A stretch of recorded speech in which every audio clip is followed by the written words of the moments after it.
But we're going to talk about this Paul Sherrell guy. Sherrell, whatever. I don't know if I'm pronouncing his last name correctly or not. Listen to what he said. This was a criminal justice committee down in Tennessee. Pay attention to what this dude said. Leader Sherrell. Thank you, Chairman. And thank you, Representative Powers, for bringing this. I think it's a very good idea. And I was just wondering about could I put amendment on that? It would include hanging by a tree also. And also, I would like to sign on to your bill, sir. Thank You know what? We always talk about we love when the white supremacist is out in the open and honest about their takes. So I will give him that. But because this guy was bold enough to recommend bringing back lynching, he said, can we bring back hanging from a tree? Now, we all know who that pertains to. And it's not people who look like him. You can look through the archives, the images from years and years and years ago, and you will see that anytime, sometimes in recent history, and anytime there was a lynching, it was a black person, mainly black men, that were being hung from a tree.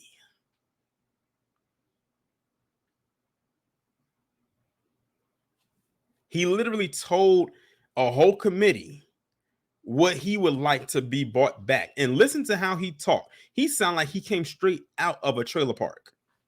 He has that hickish, I chew tobacco in my spare time tone to him.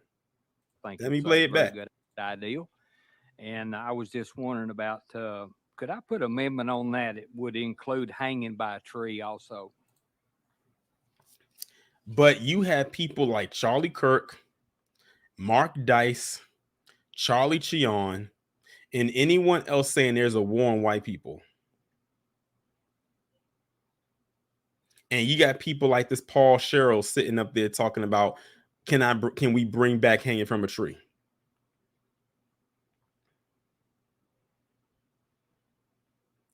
We not going out there saying, can we go out there and hang PC people or anyone for that matter? But this also goes into the privilege that someone like him has, where he can sit up there and comfortably say what he says and knows without the shadow of a doubt that he will not get checked on it. He will not get removed from his position. He barely got called out on it. And the people that did call him out on it, was mainly us. Fox News, I didn't hear about them running a story on this. Did Tucker Carlson say anything? Did Sean Hannity say anything? Did anyone over at CNN or MSNBC, did they say anything? And if they did, what did they say? This, like, hold on. Someone said something in the chat.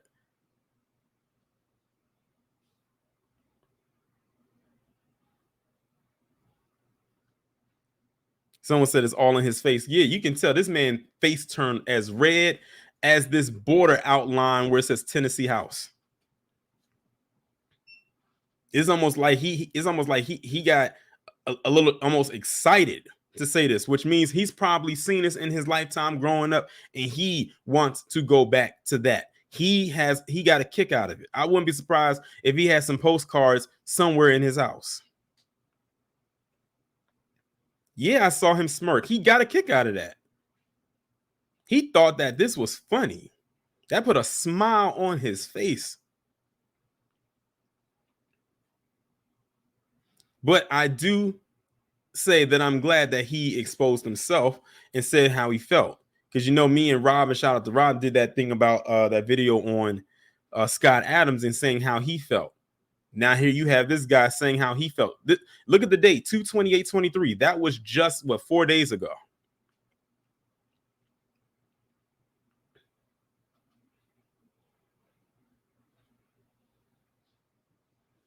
And see, the thing is, we don't go around like just saying, oh, we want to do this and do that to people. Because a lot of times, like I said, we just mind our business and want to do our thing without any interruption. But these individuals, on the other hand, are so,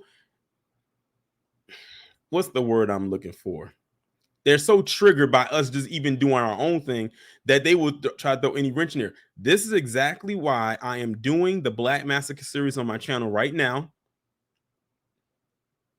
because people have to understand this is not an overnight thing. This is an overtime thing. Let me say that again. This is not an overnight thing. This is an overtime thing. People love to say baseball is America's pastime. No, white supremacy is America's pastime. It's about as American as apple pie.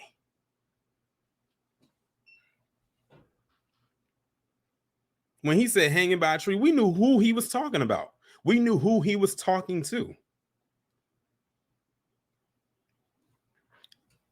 But the difference between then and now, what's his name? Paul Sherrell, is you gonna have to fight for that to actually happen. If that actually became a thing, you would literally have to fight.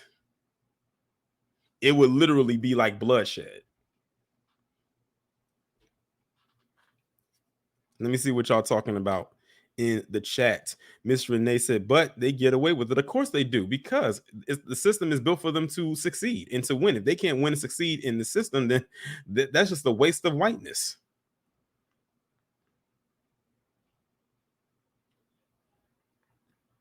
C. Vesey said, by the way, Sparta is in East Tennessee. I'm glad you said that, because I believe that when you look up the demographics of Sparta, East Sparta, Tennessee, it's mainly only just white people there. Like, they are the majority of that city. And every other group is either non-existent or almost non-existent. So we knew who he was talking to, but we also knew who he was talking about.